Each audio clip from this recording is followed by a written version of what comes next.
Well, what is going on, Bills Mafia? Welcome into the show. Welcome into the Overreaction Sports Bills podcast, brought to you by the Market Dominator on the Buffalo Rumblings Podcast Network. I'm your host, the voice of the Overreaction Sports Podcast. My name is Joe Miller, and you can find me on Twitter, as always, at Joe Miller Wired. It is awesome to have you here. It's great to have you a part of the show, whether you're in the comments section or you are listening post game or post pod or post whatever this live programming is. I'm just excited to have you. We got a big show, a king size show for you. And whether this podcast finds you around a cup of coffee, on the drive to work, at the gym with your AirPods in, or now live with me on YouTube, Facebook, Twitter, Periscope, across the interwebs, let me just say one more time, welcome. It's just so good to have you. The chat is blowing up. Got a whole bunch of the regulars in the chat, and I would encourage you, whatever platform you are watching on, it is preferred, I would say, that you watch on YouTube, as the chat is far more interactive there. There's a whole bunch of folks, regulars, and they chat Bills while the conversation is going on. They actually chat Buffalo Bills. But before we go there, I just want to say a couple things.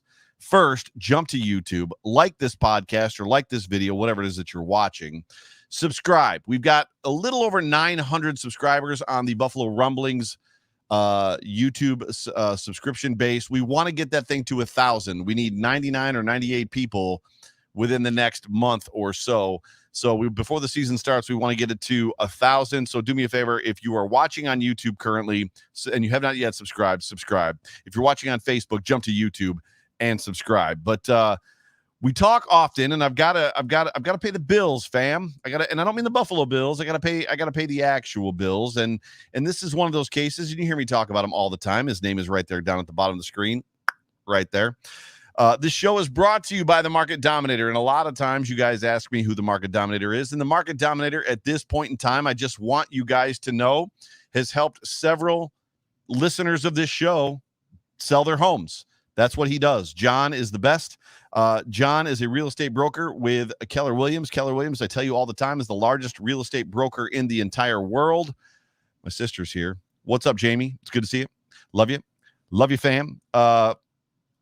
And John is constantly in the $1 million club. And basically that just means that he's like blowing it up as far as every time he does what he does. Here's the thing. If you're looking to sell your home, if you've got a home to sell, if you're thinking about selling your home, if you're not sure what you're going to do, what you want to do, if you're looking to move to another state, John is what they call a life transition specialist, which means that he can help you even outside of Western New York. So if you're looking to buy a home, if you're looking to sell a home, call the team that is the best. He's the best. Why? People ask me, Joe, why is he the best? The reason he's the best is because he doesn't let days pass. You know, like when it's like, well, we're hoping to get the inspection, or we're hoping that the buyer lines this up and they have it done next week, and next week rolls around and you don't hear anything. And then like a week later happens, and then you're trying to call your agent and text them, and they don't respond to you. And they're like, well, I don't know what's going on. Apparently the buyer's agent didn't do anything.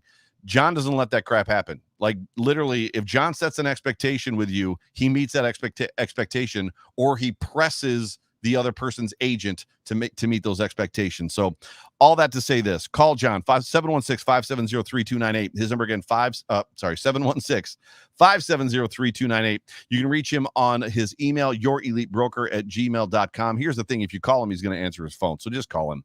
You can also find him on Twitter. John is Bills Mafia. He's on Twitter at yourelitebroker. Big show.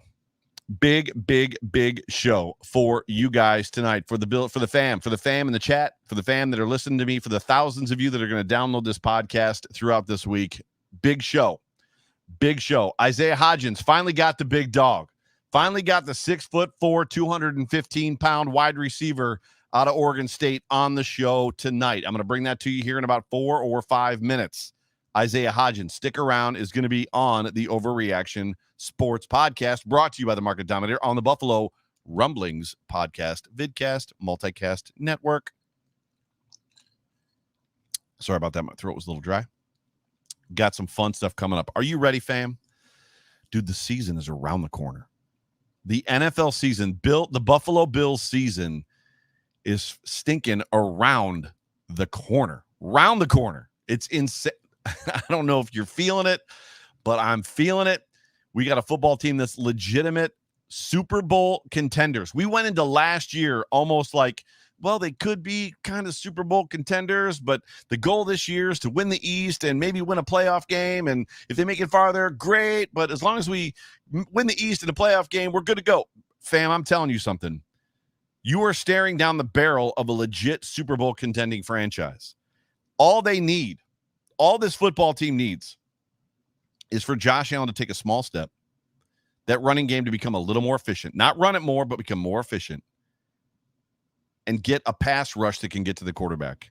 And there's legitimately nobody that can stop this football team. Literally what I'm telling you. We had a conversation last Wednesday.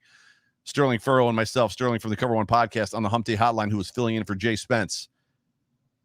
If this offense returns to form, and there's no reason they shouldn't, top 5 NFL offense, top 3 NFL offense. If it returns to form and that defense returns to 2019 form, and keep in mind, they went edge, round 1 and 2, and they've got Star Lotulelei coming back. If that defense can return to form, which, by the way, is top 5. That's what the form is for that defense.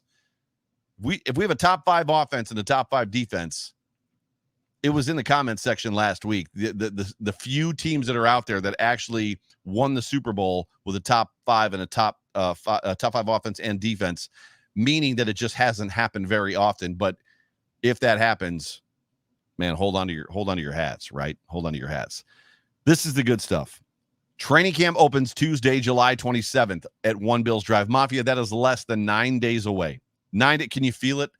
I hope that the anticipation and the excitement is beginning to build for this NFL season, not only because the Buffalo Bills are good, but because we are going to be able to be there in mass, tailgating, hugging each other, high-fiving, playing cornhole, smashing people through tables, all of us screaming at the other football team. We're going to get to be in the stadium at 100% capacity. We're going to get to be there. I hope you're feeling the anticipation and the excitement. The Bills have opened up. This is for those of you that have not maybe heard this. The Bills have 3 games, or I should say three practices, if you will. They've got 3 preseason practices, training camp practices open to the public. Saturday, July 31st at 10 a.m., Saturday, August 7th at 10 a.m., and Wednesday, September 1st at 12 p.m. This is what's up. I have tickets to 2 of these practices. McKenna and myself, my oldest daughter, are going to be at the Saturday, August 7th practice at 10 a.m. and the Wednesday, September 1st at 12 p.m. practices. Love to meet you. Love to get a bro hug from you. Love to just be in contact, in touch, whatever you want to call it. LFG Joe from Colt Schroeder. Colt, good to see you, buddy. But we will be there. McKenna and I will be there. The tickets are free. If you can get them, jump in, get tickets. Come hang out. I actually had a buddy of mine named Dana who tweeted at me earlier this week and said, what's all the hype about? Is training camp, is the practices, are they really that fun? And they are. It's just a different kind of experience. There's a great deal of just kind of relaxed attitude. There's a lot of different position things and position drills going down. And then there's an aspect of they run some, like, whether it's 7-on-7 or 11-on-11 type stuff. They just do a lot of stuff. It's a cool environment just to kind of see them work through the progress and just work the process, if you will. So 3 practices open to the public. McKenna and I will be at the August 7th practice, as well as the September 1st practice at One Bills Drive. Also, I just wanted to give this to you. And again, I've got Isaiah Hodgins coming in a second.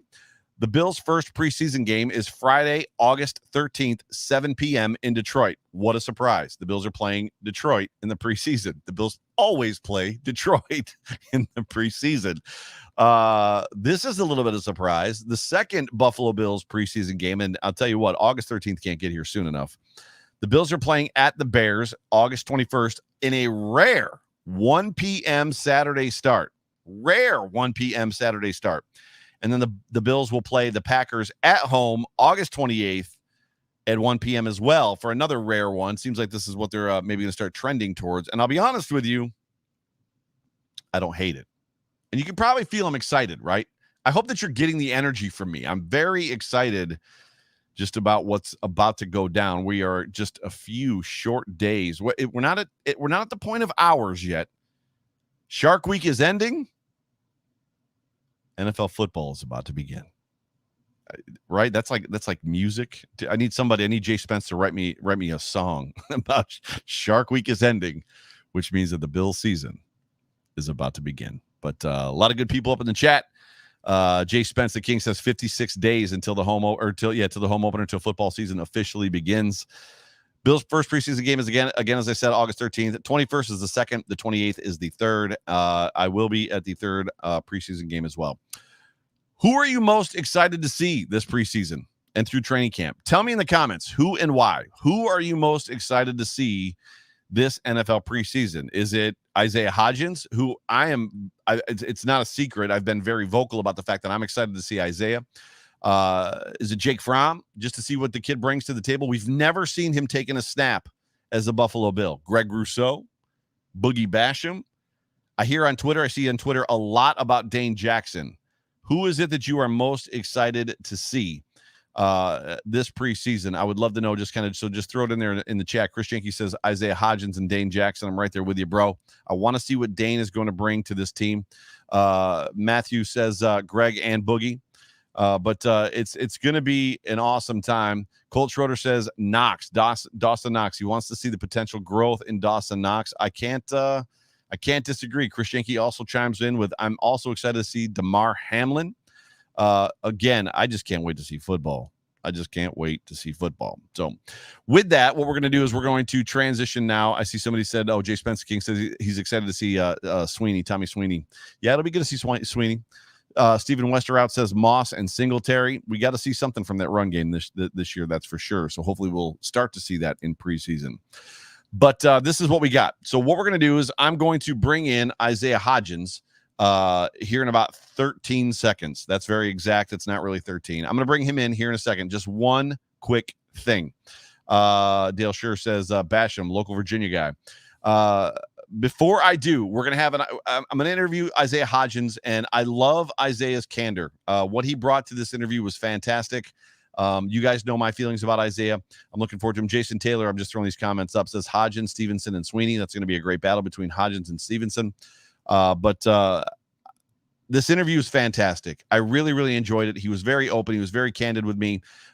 He's just a good dude. He's easy to root for.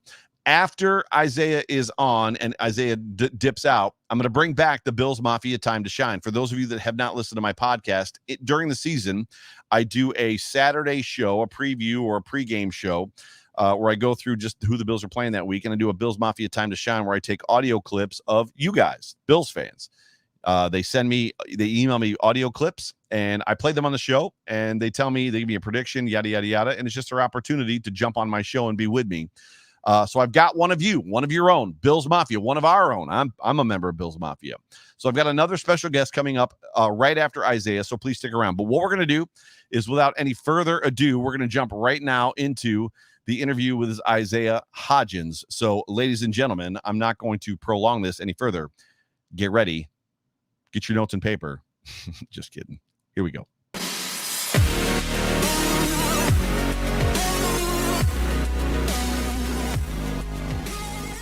Ladies and gentlemen, I want to welcome into the show somebody who is 6'4", 215 pounds, I believe. He was a highly productive wide receiver in his 3 seasons at Oregon State, catching 176 passes for 2,322 yards, 20 touchdowns. He was second team All Pac-12, drafted in the 6th round by the Buffalo Bills in the 2020 NFL Draft. Easily, in my opinion, the player right now most anticipated by the Mafia to see suit up this preseason. Ladies and gentlemen, it's my pleasure. We've been working on it for a while to get him in here. Isaiah Hodgins, welcome to the Overreaction Podcast. How you doing, Isaiah? Good, I'm good. How are you? Doing great. So you're back in the 716. When did you get back into town? I got back earlier in the week on Monday. So I took a red eye on Sunday with my son, which I don't recommend to. Yeah, babies on planes late at night can't be. I mean, you would hope or think that they would sleep, but yeah, it probably doesn't go too well. So today is also 716 Day. Are you familiar? Any festivities going on for 716 Day? Yeah, I've actually been reading a lot about it, and there's a lot of events going on around town and stuff like that. So I've been thinking about, taking Junior and Maya down around and, kind of exploring the town a little bit. Very cool. Very cool. So how was break? How's the fam? Everything going good? How was the off season for you? It was real good. After OTAs, I went to my brother's wedding in Mexico, and then that was for like 3 or 4 days. And then after that, I went right back to training. So went Yeah. right to California, and I was there for about 2 weeks, and really just trying to work on some of the stuff that I felt like I could have fixed from OTAs headed into training camp, and got back here a little bit early, so I can continue to work with the coaches here and stuff like that. So I feel like it's been going good so far. Yeah, it's incredible. There was Jordan Poyer was on Good Morning Football yesterday, and he was commenting on how many guys are back early, like before everything even starts. How many guys are in the building and stuff like that, which is super encouraging. So let's get this thing started, just with some questions. And I think what's always fun for Bills Mafia, especially when we get to hear from candidly current Bills players, is like this moment. You get the call, right? It's draft day. You finally get the call. You're going to Buffalo. Real quick, just talk about that moment and the feeling of fulfilling a childhood dream. Yeah, I mean, it was definitely an exciting moment to finally, hear my name get called off the board. I was expecting a little bit earlier, so there was a little chip on my shoulder, and I was, a little bit mad, but at the same time, I had to look and think like there's a lot of people out there who would kill to be in the position that I am to even be a 6th-round draft pick. So, I was definitely blessed, and I was excited to, get here with a vet room with Stephon Diggs and everyone, and a team that was on the rise. So I was definitely excited about that. Yeah. Did you know anything? Did you know any players, I guess the way I would ask that had played or been in Buffalo before coming here, or was it completely blind? Like, I don't know what I'm getting into. I just know what the media says, and here we go. I mean, only Jordan Poyer, because, he went to Oregon State. So right. Both went to the same college. So that was the only one. But besides that, I mean, I haven't known anyone on the team or anything like that. So yeah. Buffalo's a different town. And I think the unfortunate part, but kind of cool part, is you got here like amidst the COVID season. So you really didn't get out and kind of explore much and kind of find out what the city's truly all about. I mean, you guys were locked down pretty tight. You've got to be looking forward to kind of getting out and just, like you said, just seeing what the community has to offer, because you finally can, right? Yeah. I mean, being here this offseason for, my shoulder rehab and everything, it was, a little bit of a blessing in disguise too. Got to experience a lot with Maya and my son, and got to experience the town a little bit more, go to Niagara Falls, go to all the restaurants and the little hidden little food spots and stuff. So, it was pretty fun to experience some of that stuff. Yeah. Wait until the border opens. When you can get to Canada and actually see the falls from the opposite side, it's literally, it's cool to be right there next to it, but you can walk up to the horseshoe side too. But it actually, it's a beautiful thing, but they got to get that border open for us finally, because going to Canada is kind of what we do around here sometimes. But talk about the frustration. You mentioned a second ago that you had gotten hurt and had to rehab. Talk about the frustration of being hurt and having your rookie season ended even before it began, because frankly, you were coming on hot. Like, there was a lot of great commentary and conversation about you from the media, the guys that could get in and see it, about what you were putting on the field. Talk about that frustration real quick. Yeah, I mean, it was a lot of some built up, just like anger, and kind of just, I was disappointed, just my first rookie year, and the whole offseason and combine training and everything leading up to it, and finally get drafted and super excited. And I know I had a shoulder injury in the past, and I didn't realize it was going to affect me, this much. And then going into camp, it affected me more than what I thought it would. So, once I finally decided with me and my agent and Beane that, it was probably time to get surgery, it was kind of a rough and kind of just me questioning a lot of things. But, I definitely think that my faith helped me with that, and my family and my wife, and just sitting there knowing that, God's timing is always perfect. And, maybe I thought I was ready for, that moment, just walking in as a rookie. But, I felt like it was kind of God pulling me back and just being like, let me get you healthy first. I'm ready to bless you, but, on my timing and stuff. So I feel like it was definitely a blessing in disguise. But, I learned a lot. I got way stronger, way faster. And I felt like I just got to sit there and really sit back and watch dudes like Diggs, Beasley, John Brown, and just everyone, and really the pregame routines, post-practice routines, and how they practice, and really got to sit there and, manifest all that stuff as a rookie. So I feel like it did help. That's cool. As I like to tell a lot of people, all things work to the good for those who love him and are called according to his purpose. So yeah, I love just your take on that, that sometimes, there's a feeling that there's a higher power, right? That God is calling us to pull us back a little bit and kind of ground us a little. I would love to know, and if you can't speak too much about it, that's fine. And I know that there's a lot of you guys try to keep the doors tight as far as that goes, but the NFL is a cutthroat business. It's very much, here today, gone tomorrow. It is a business, no matter how tight the locker room is, no matter how good you guys are. A lot of times the business does what it does. What I'm kind of interested in, because you talked about having a conversation with Beane, what was their take? Did they really kind of settle you in to no, bro, this is good. Like you got to get right to get did they handle that like that? I mean, how did they handle that situation? Did they put you at ease? I guess that's my question. Yeah. I mean, we went into training camp knowing that at some point in time that I had to get surgery because my shoulder was really messed up and really wasn't stable. And it was just the fact of when. So, our, original plan going into it was, kind of just play it by year, play it by day and kind of just see, what happens if it holds up well for the whole season. Then boom, like we could just get it after the season. And then it ended up not holding up very well. So then it was kind of just let's get it healthy. But yeah, as you kind of said, him and then my agent as well kind of just reiterated to me, bro, you're going to feel way better, way more confident on the field, not having to worry about this thing in the shoulder. And it's 100%. You'll be able to be physical how you want, catch balls how you want to, and, do all that stuff. And, you won't have to worry about it next year. So, they kind of, gave me the brighter side of it. And, at the time I was just looking at oh, dang, I don't get to play. I wish I could play, blah, blah. But, we're doing so good this year and, I want to be a part of it. But, I feel like it happened for a reason. So. Yeah, for sure. So you 100% now, 100% healthy? Yeah. Had to feel good. No OTAs and mini camps, right? Just knowing the range of motion was there. Everything was good. Yeah. It felt great to be back out there.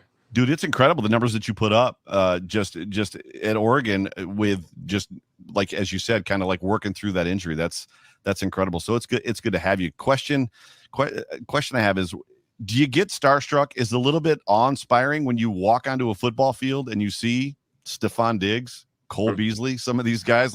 Is it a little bit dude, that's Stephon Diggs over there?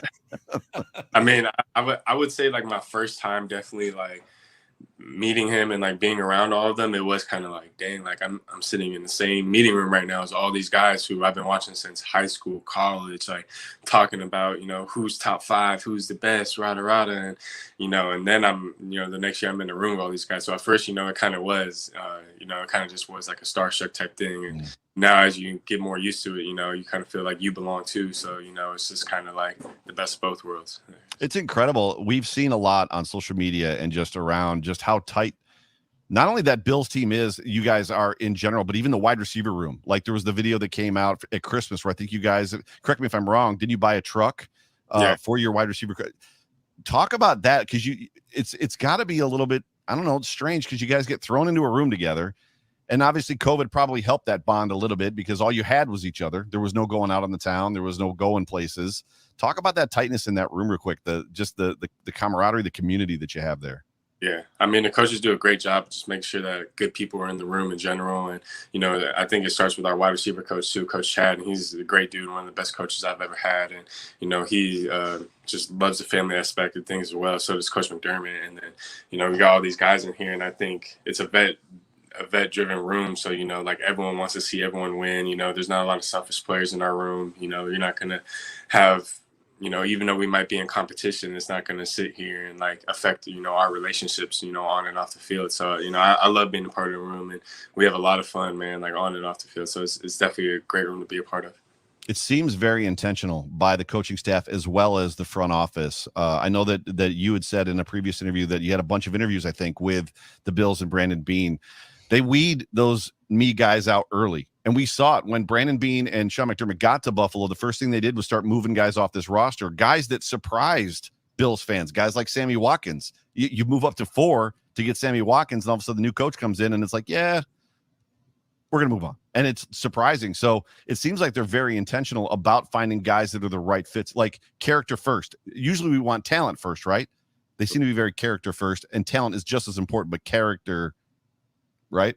Yeah, I mean, definitely. That's what they harp throughout, just everything. It's just, being good people, being smart, being able to play through stuff, being tough, and just, all those things. And they definitely love, good people. And it's definitely just a family aspect. I mean, it reminds me a lot of, me being at Oregon State, which is why I like it a lot here, because you just get to feel full family environment on the team and the city and everything. So, I feel like it's great for a lot of players. City of Good Neighbors. It's called the City of Good Neighbors for a reason. So no, it's great. It's absolutely great having you here. And Bills Mafia is in love with this football team and this the culture that's being built here in this staff. It's really incredible. Obviously, when you're around those guys, when you talk about that wide receiver room, and it's tight, and there's talent there, and you've spoken to the community, and there's nobody there that's selfish. There's no me guys there. Clearly, being around those kind of players, it's going to make you better. What are just a few things that you've learned from veterans like Diggs and like Beasley, like when they pull you aside, or from you watching them? What is it?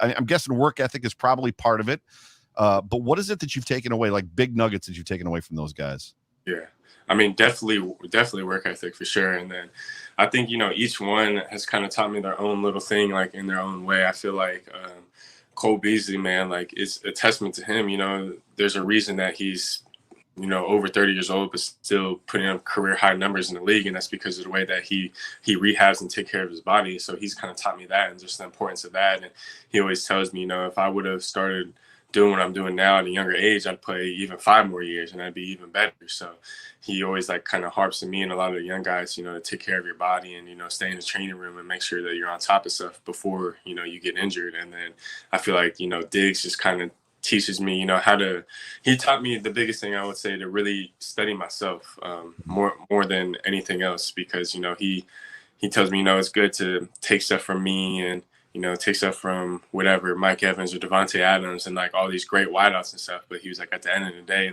you do stuff different than they do. You run different than they do. You cut different than they do. You might catch the ball better than them, but they might, be a little bit faster or whatever. So he's like, the more you study yourself, study your weaknesses, study what you need to work on, then the better off, your tendencies, and the better off you will be. So I feel like just, things like that, just day in and day out, and watching them work on, the stuff that they want to fix, it kind of inspires me to do the same.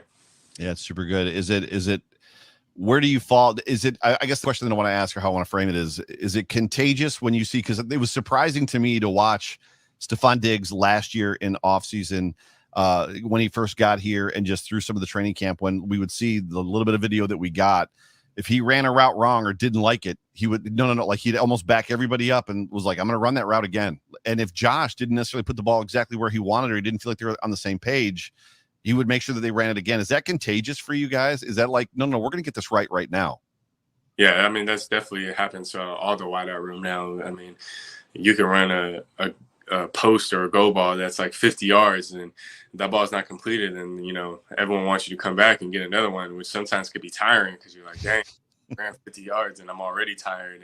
But you kind of got to push through it. So I feel like it makes everyone mentally tough and a little bit more physically tough as well. For sure. Have you seen the movie The Replacements? I got to set this question up.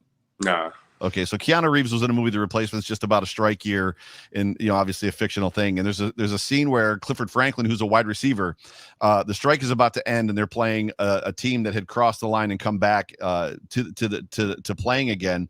And Clifford Franklin's sitting there, and he looks at the defensive back across the field from him. He's like, "Yo, man, can I get your autograph after the game?" Because he was starstruck.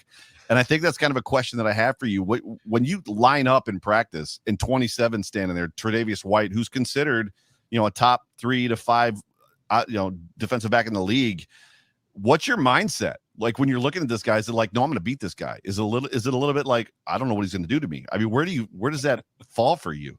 I mean, I think the mindset is definitely just to be to compete, and just to get both of us better. And I mean, those are the challenges that you want as a wide receiver. I mean, especially me as a young guy, I'm not used to seeing, just Pro Bowlers every day in practice and stuff like that. So seeing Tre'Davious White all the time is, most of the time, sometimes he's guarding Diggs and stuff. So when I am matched up on him, I got to try to take advantage of it and, try to get my best effort out of it to make him better, but also make myself better. And, I think, going up against guys like that is just rare. So you have to definitely just kind of cherish the moment and kind of just be competitive with it too, because even if he wins a rep, he's going to show you stuff that your average corner isn't going to show you, because, he's better than your average corner. So I feel like, you want to go against him and help you learn, and, you could grow from that.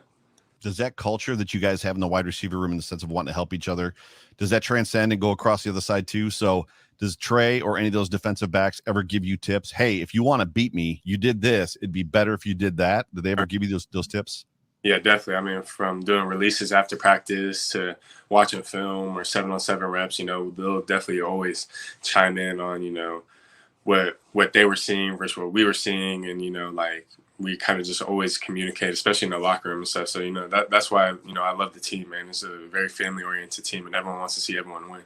It seems like you guys have a lot of fun too. Trey's just the epitome of just having a good time, even on the regular football field. He's just always having fun. Speaking of having fun, Josh Allen is another one of those guys. I just want to read a quote from Josh Allen that he said about you when he was asked, I believe during minicamp. He said, "You're a longer bodied guy, surprisingly quick," and he's not talking about long speed. But he's got that too. Just short area quickness, getting off a jam and getting a good release. He can do a lot of different things. They've been moving in between the X and the Z, so he's got the ability to play multiple positions, which in a Dable, he didn't say this, but in a Dable offense, that's important. You see him high point, a nice thrown ball today, go up and get it, and not everyone has that ability to do that. You're obviously tall. His body control has been fantastic. Beyond that, he's a guy that likes to have fun. He has good energy. He's a fun guy to be around. Never a bad moment for him. He's enjoying the process. What's it like hearing Josh Allen, the guy that played out of his mind last year, number 2 in MVP votes, took his football team to the AFC Championship? What's it like hearing him talk about you to the media like that? I mean, it's definitely a great moment to have, the quarterback really sitting here and sticking up for you and kind of vouching for you in the same way. And it does give you a little bit more motivation and help you, kind of realize that all the hard work that I have been putting in, some people are starting to notice it, but it's definitely tells me and myself that I need to keep going and I need to, push forward a little bit more. But, it's definitely exciting. And, Josh is a great guy. He's a team first guy and probably one of the most selfless players I've ever been around. He'll take the fall for any game before he blames anybody. So, that's what you love to see in a quarterback. Yeah, for sure. You definitely want the general to take it, right? You want the general to say, look, at the end of the day, it's my fault. If something went wrong, it's my fault at the end of the day. The grind that you guys go through, and it seems to be top to bottom. I don't know if it comes from McDermott. I don't know if it's example set by the players. It's something that I'm old, bro. Like, I'm 48. So I've been a Bills fan since the first games I remember, like the early 80s, Joe Cribbs, Jerry Butler, Joe Ferguson, sitting there with my grandfather watching football. I've been a Bills fan for a long time, and this team just strikes different. Like, the grind just doesn't stop for any of you guys. Josh Allen, like, grinding in the offseason, OTAs happen, mini camps happen. He's obviously here. There's some guys that stayed away, and that's fine. They're allowed to do that. It's voluntary. But then, like, as soon as, like, you guys get the break, he's off with Jordan Palmer, like, working out. It pays dividends. But Josh is the guy, like, literally, and I think you guys all do it too. Like, the last game of the season, Monday comes, locker clean out, and it's like, I got a list of stuff I got to work on. And he's obviously been working on all that to say this or ask this question. Do you see a different Josh now than you saw last year when you guys were working out early? Like, do you see, like, Josh made a huge step last year. Do you see a different, more mature Josh even still this year? Yeah, you could tell that he definitely, still just wants that extra win, to really get to that Super Bowl and really bring the Super Bowl back here to Buffalo. And, he has that in him, and he wants the rest of the team to have that in them just as bad as well. And, his work ethic is great. He's willing to stay after practice or do whatever for anybody, anytime. He knows the playbook great. Like you said, he's working in the off season, and he's definitely a fun, great guy to bring around. He brings great energy to the offense. I mean, if you're ever, like, down one day, like, you see Josh, like, you just automatically, like, get up just because he's in a great mood. And, like, he loves his job, and that's great to see in your quarterback. Yeah, it's incredible the personalities that they've put together on this football team. Buffalo isn't a town of super like celebrity superstar status type people. Buffalo's a town of, like, everyday normal down to earth people, and they've assembled an incredible team of those types, like you and obviously Josh and all those guys. Like, it's just incredible. Harrison Phillips, like, just all the guys that I can think of. Even Cole coming from Texas and being with Dallas as long as he was. There's just, that team isn't filled with guys that I love Deion, so I'm not knocking Deion, but you know what I'm saying, like that Deion Sanders type. Like, the team isn't full of those guys. They're just very all down to earth dudes. Definitely. Which is sweet. So I did a monologue. So I got to go to the Bills Colts game last year, the playoff game, because I'm a season ticket holder and we've got pretty good seniority. And I did a big post game. My show's a post game show, so the Bills fans overreact about everything. So that's where that name comes from, the overreaction. I don't overreact. Bills fans just do it. So I just kind of feed off of that. My whole entire show is about trying to bring the feeling that the fan felt, the every fan felt on the couch on Sunday. Like, how did I feel? I try to bring that back to them on Monday morning. But I did a big monologue, just kind of driving to the stadium, how I felt and what it meant to me, and, like, for the first time. And one of the big things was, and where I'm going with this question, one of the big things is, like, we've got a football team that's 13-3. 13-3. They've won 13 football games. This is the second time the Bills have won 13 games. It's arguably one of the best seasons the Bills have ever had. And this team has never met Bills Mafia, and the Mafia has never met them. And it's a very simple, like, kind of connection to you as well. How excited are you to meet Bills Mafia on opening day? Man, I'm super excited. I know just even for the preseason game that we have, it's going to be probably packed and loud and crazy. And I can't even imagine opening day, versus Steelers. I mean, that's going to be nuts. But, all I've heard from this point is just stories of, fans at training camp and this and that. And, how, crazy and fun they are, and, how many autographs you're going to sign and this and that. So, I definitely just can't wait for it, because it's just, from what I've heard so far, it just seems like an exciting, crazy time. Yeah, so yeah, I've got practice tickets to take my daughter McKenna to two of the practices, the Wednesday one, and I think, excuse me, one of the other Saturday ones.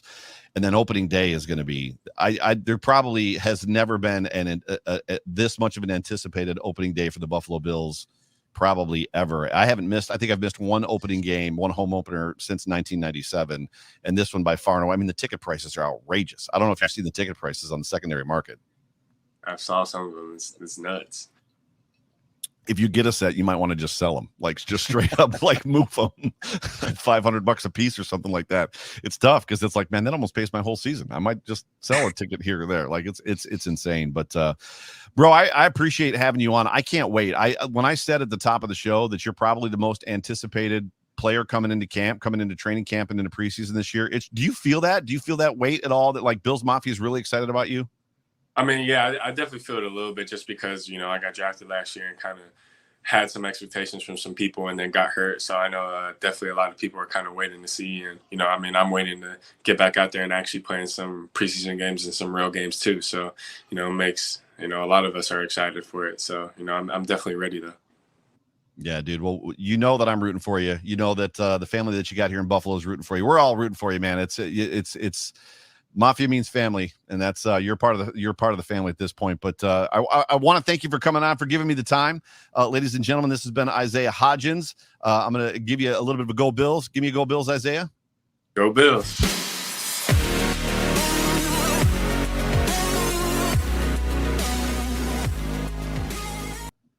So that is what's up. That interview. I'm just going to say that interview was fire, bro. I don't know, man. Special shout out, special thanks to Isaiah Hodgins, as well as his wife, Maya, for allowing him to be on. Not that he had asked permission, but as families go, obviously anytime that you're away from the family, it's kind of a big deal. So thank you to both Isaiah and Maya for letting Isaiah be on the show with me. That was fun for me. He was very candid.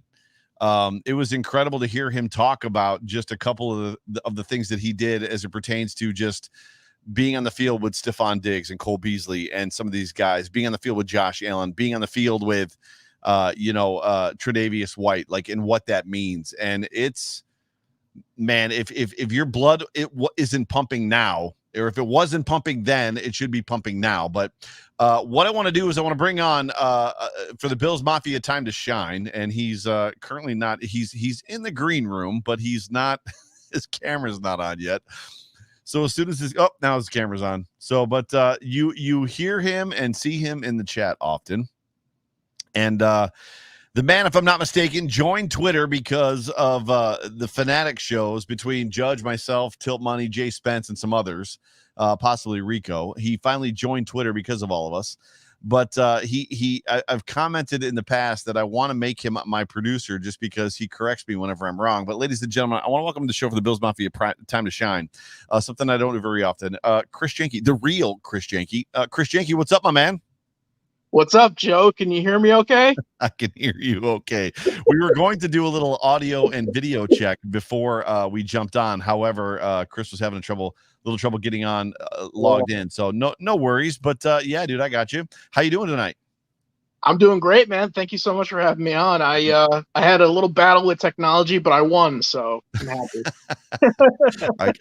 I feel that pain. What we want to do, and we need a little bit of help from the chat section. So Chris and I, for the last couple minutes of this show, are going to talk about the wide receiver room. And the wide receiver room right now, I'm going to use the word stacked.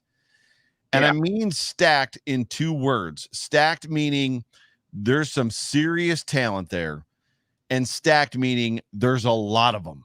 And what we want to do is I want to go through it with Chris's help and maybe predict what we think the wide receiver room is going to look like when the 53-man roster comes to fruition. Kristen Kimmick says, Chris Yankee. This makes my night. Right. I met her for the first time a couple shows ago. Oh, very cool. That's really cool. And I follow her on Twitter. Yo, Brian. Yeah, everybody's showing love to the real Chris Yankee. Richard Rush. I can't believe I'm on the Overreaction Live podcast, man. I'm so happy, bro. I'm on it every week. It's not that big of a deal. So, but we're gonna go through the like I said, the Bills wide receiver room here real quick, and I'm gonna give you names, and I'm not asking you to necessarily. We can talk about it. So I'm gonna give it to you, and then I'm gonna go through them. Every wide receiver that's on this roster. Okay. And then we're going to go through them kind of slowly, right? Right. So, obviously, Stephon Diggs is on this football team. Emmanuel Sanders, Cole Beasley, Isaiah Hodgins, who we just heard from. And I'm going to be honest with you, bro. Mm-hmm. It's hard not to root for that guy. Oh, yeah, absolutely. He seems like such a stand-up guy. And Joe, you mentioned that you've talked to him more than a few times because you know him personally, right? I mean, it's your church, right? Correct. Yeah. So... Yeah. Sidebar. Zach Moss, Isaiah Hodgins, and Greg Rousseau were in church this morning, and my daughter McKenna lost her mind.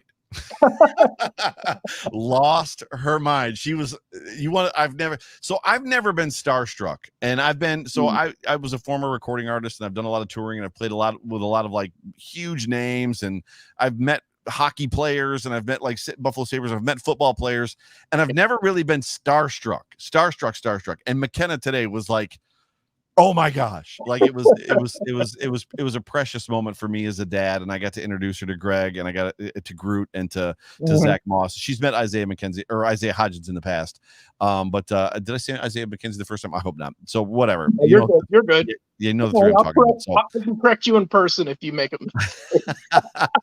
So she was absolutely starstruck. But yeah, he's a tough dude not to root for a lot of reasons. Not only the news and the reports that we hear from the media about him, those that have gotten to see him, but also when you just hear him talk and how grounded and down to earth he is. He's just an easy guy to root for. But Isaiah Hodgins, Tanner Gentry, Isaiah McKenzie, Duke Williams, Brandon Powell, Marquez Stevenson, Jake Kumaro, Lance Lenoir.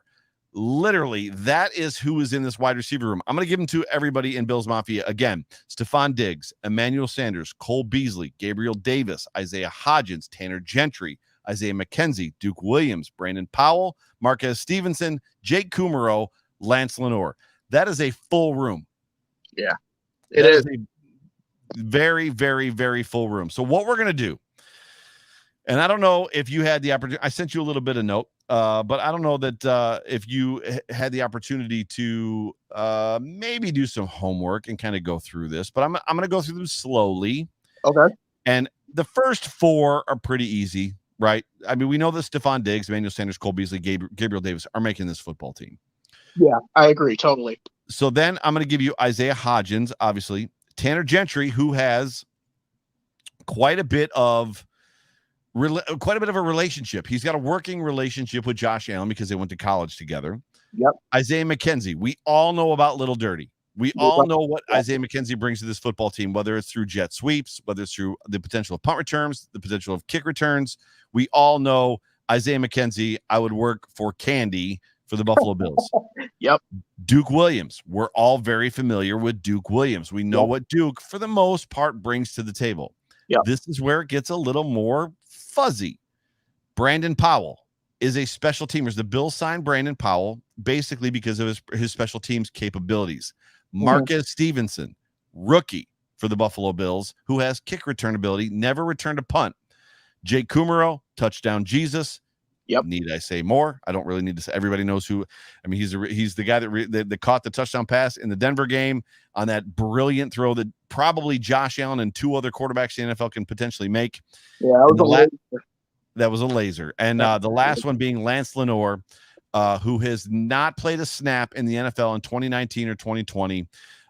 There's a little bit he's a very big unknown. He's basically played in 7 or 8 games. He's been with the Cowboys, I think, for the last 2 or 3 years. He's not played 19 or 20.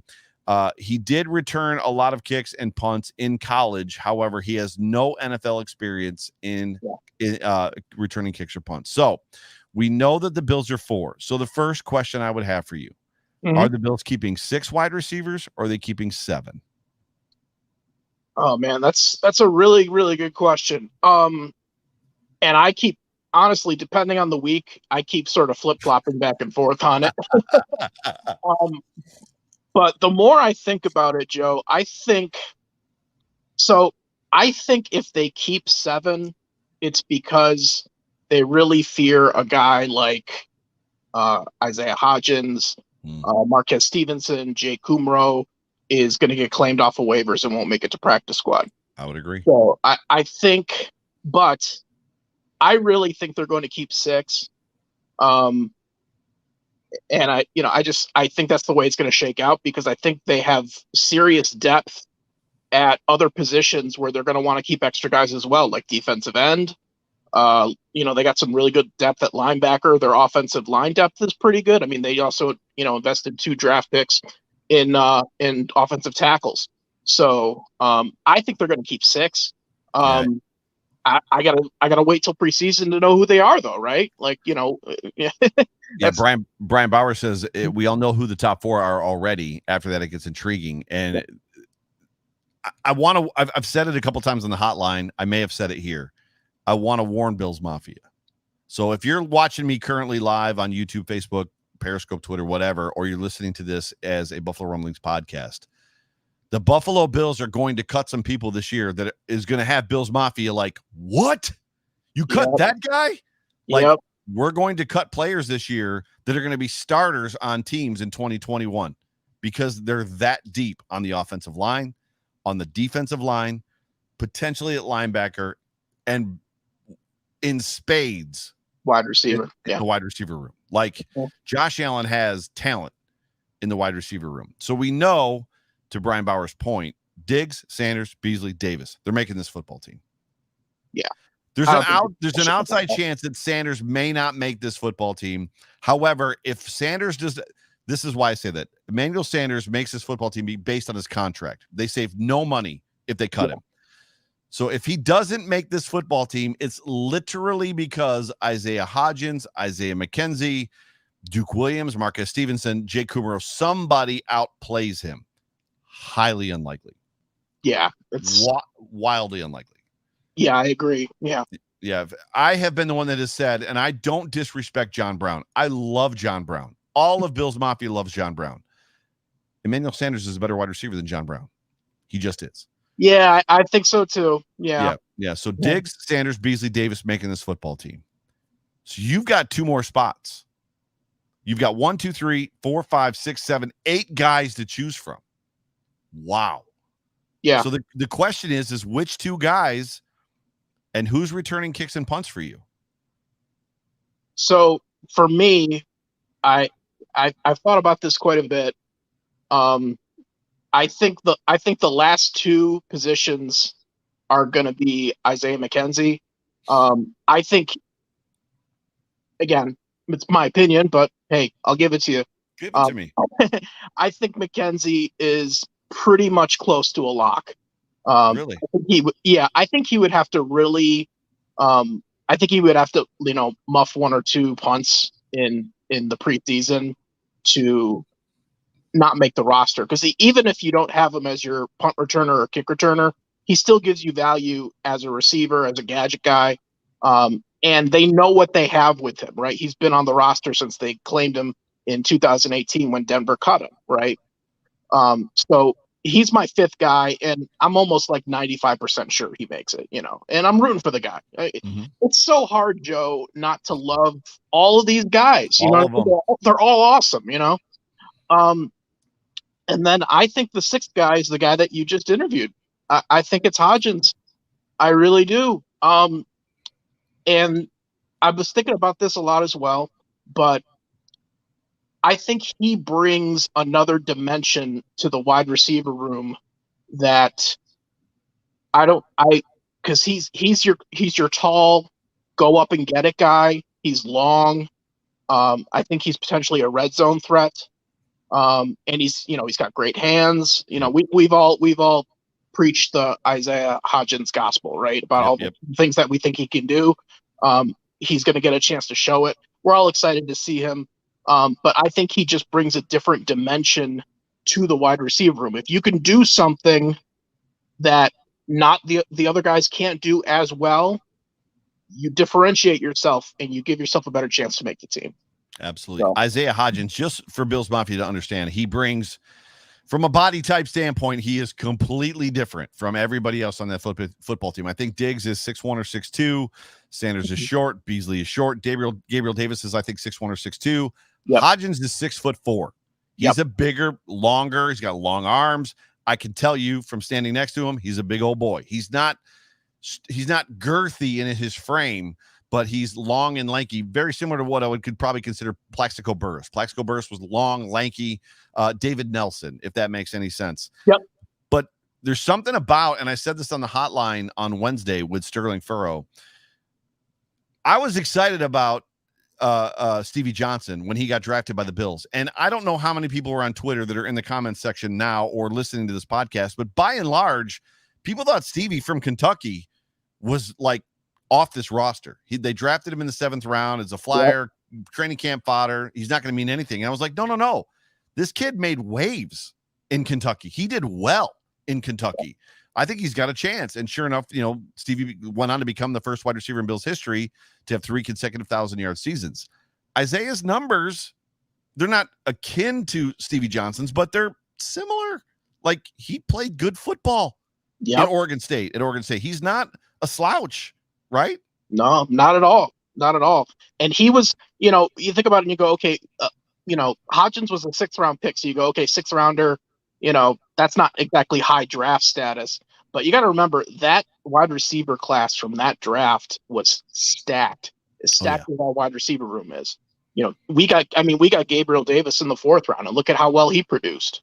Right. So right. I love the comparison that you make, Joe, with Stevie Johnson. And I'm not here to crown Isaiah Hodgins the next Stevie Johnson. I'm not going to do that.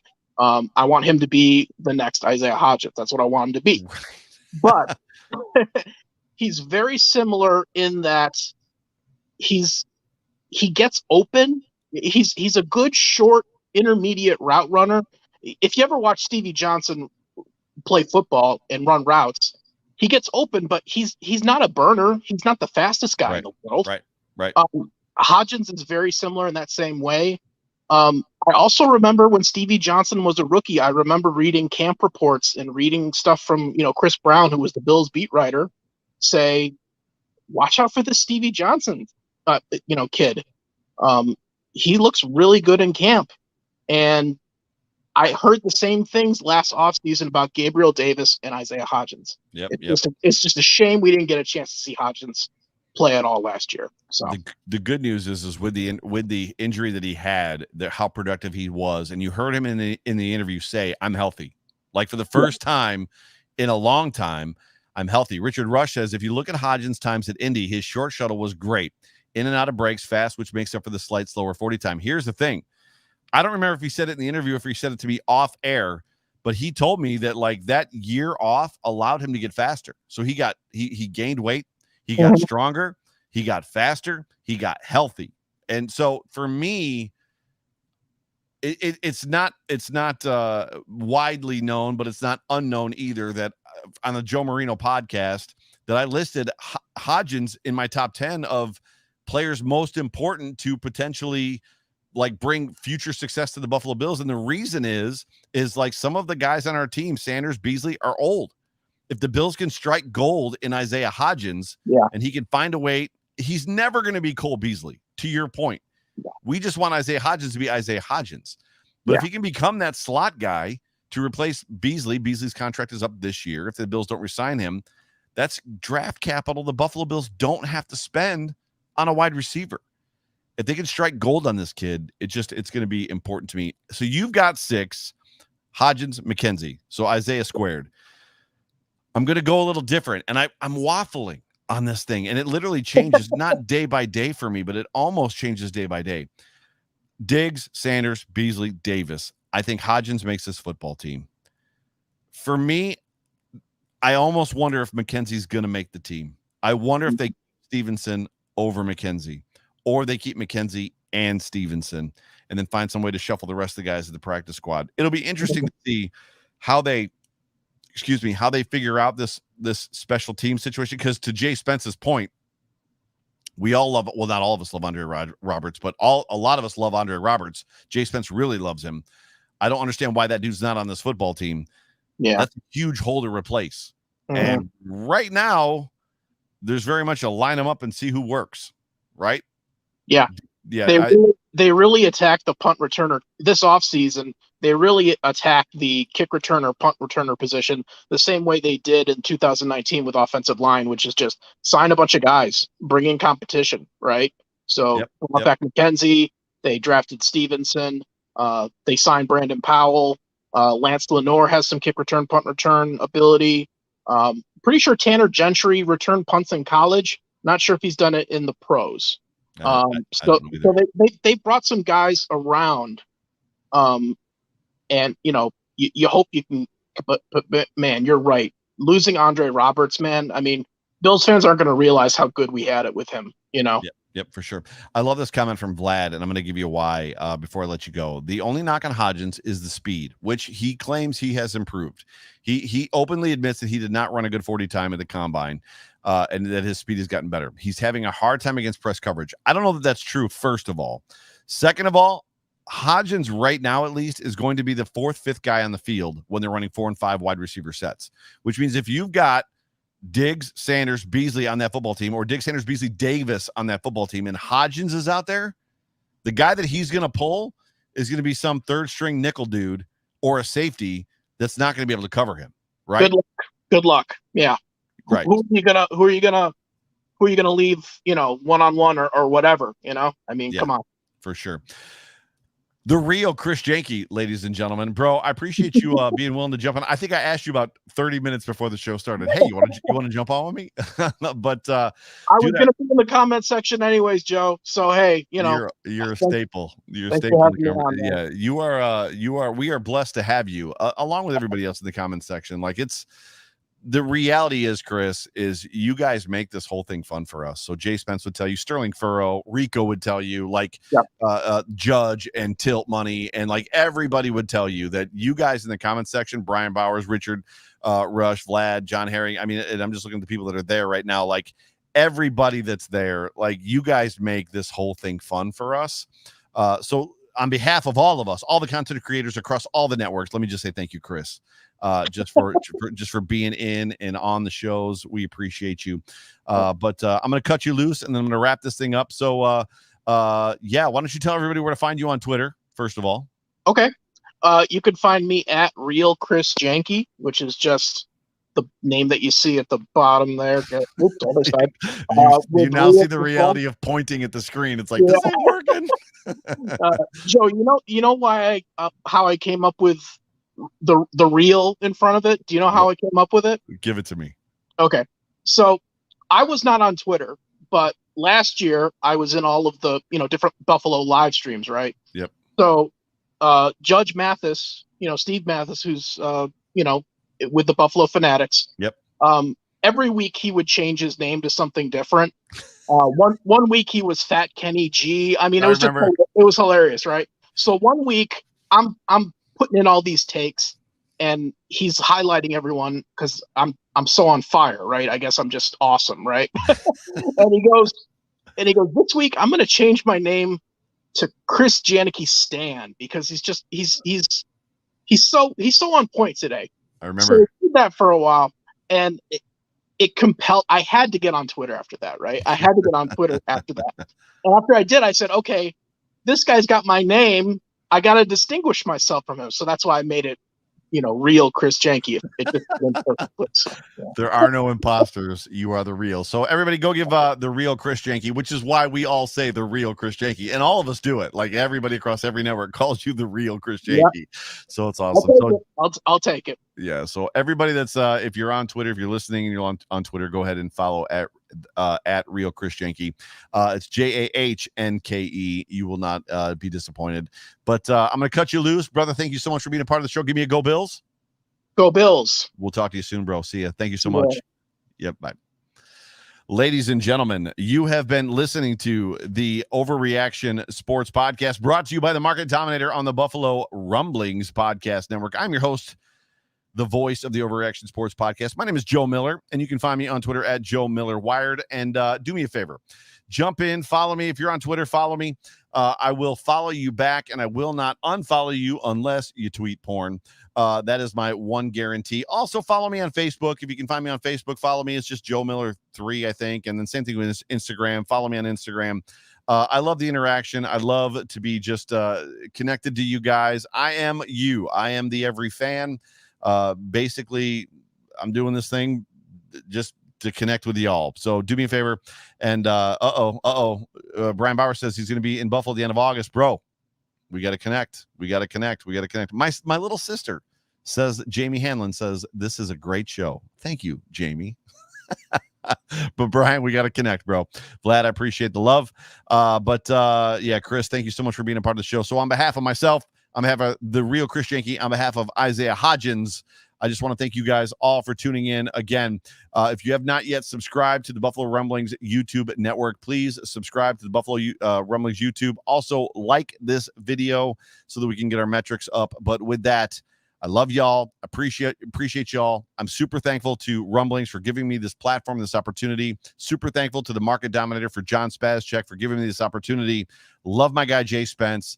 Love all my my cohorts in Rumblings, and love all the content creators. Peace and love all the way around. We'll talk to you guys later. Go Bills.